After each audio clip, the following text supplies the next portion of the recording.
Authorities in Jamaica investigating a divorce racket in which it's believed lawyers are involved.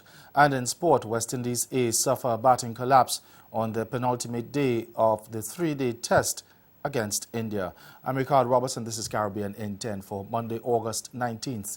I'll be back with the details after the break.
Authorities in Jamaica are trying to get to the bottom of a divorce racket, and Justice Minister Delroy Chuck believes some members of the legal fraternity may be involved.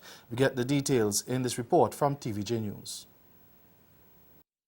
With a deep pocket and the right connections, married couples can speedily get a decree absolute, the second of two documents needed to end a marriage, only to find out later they are still joined together in holy matrimony, as the document was fake. Only about less than 4 weeks ago, a law firm actually sent a letter to the Chief Justice and copied to me, where about 9 or 10 divorces allegedly coming from that law firm were actually issued decree absolute, which were clearly fraudulent.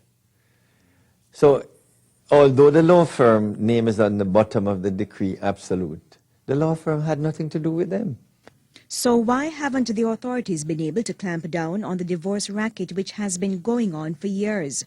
In one instance, a decree absolute even had a signature appearing to be that of an acting judge, but that signature was also fake.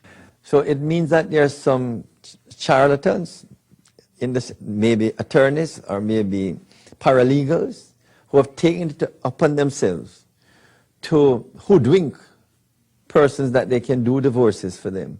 Just recently, Police Sergeant Juliet McKay appeared before the St. Andrew Parish Court on charges of uttering forged documents in relation to the scam.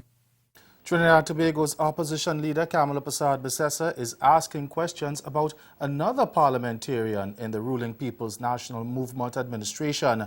She made the queries at a United National Congress meeting yesterday. Now, her questions come on the heels of the arrest, firing and charging of former Minister Marlene MacDonald, who is facing money laundering, conspiracy to defraud government and misbehavior in public office allegations. More in this CNC3 News report.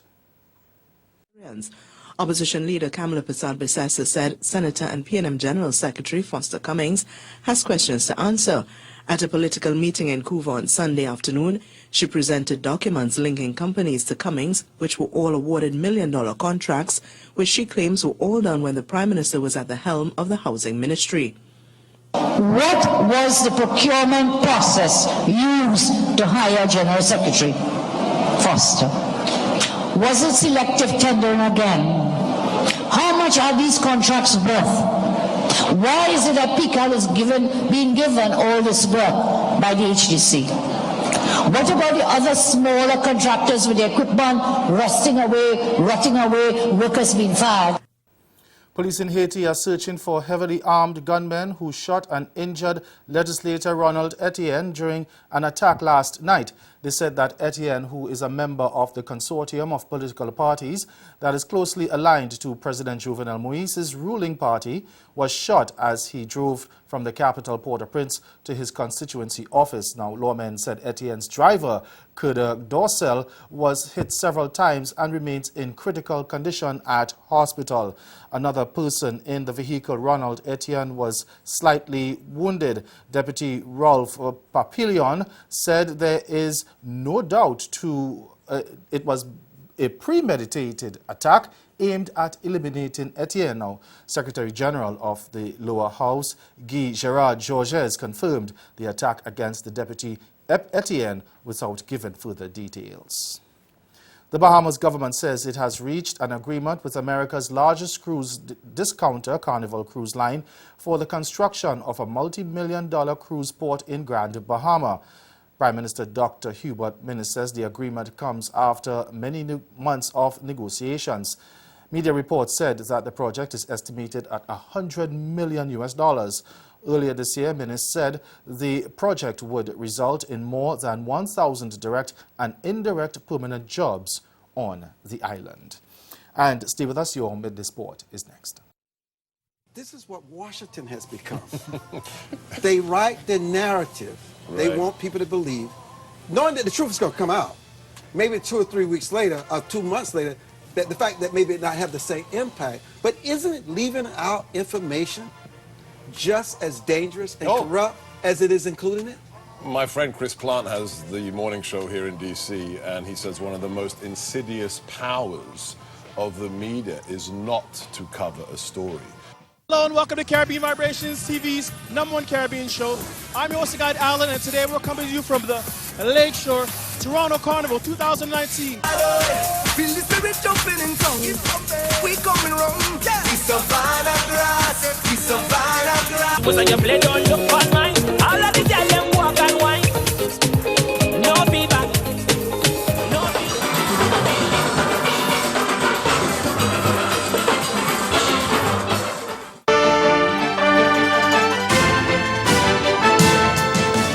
Left-hander Darren Bravo's form remained a worry after he failed against India yesterday, as West Indies ace suffered a batting collapse on the penultimate day of their 3-day match at the Coolidge Ground in Antigua in his first Test series in 28 months following a public falling out with Cricket West Indies.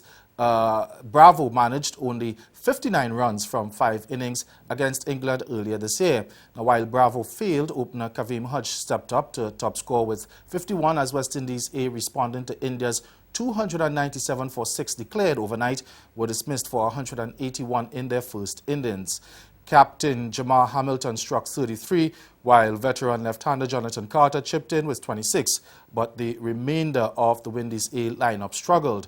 The hosts failed to muster any significant partnerships, and the best was a 26-run stand for the 4th wicket between Hodge and Jason Mohammed.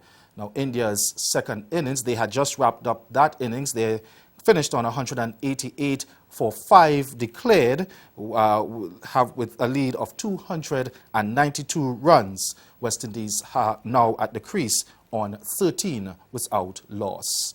Still in cricket, the decision by Sussex all-rounder Delray Rollins to fly home paid dividends as he struck a half-century to lead Bermuda to an upset 6-run victory over the United States on day 1 of the week-long quadrangular ICC T20 World Cup Qualifier Americas final yesterday.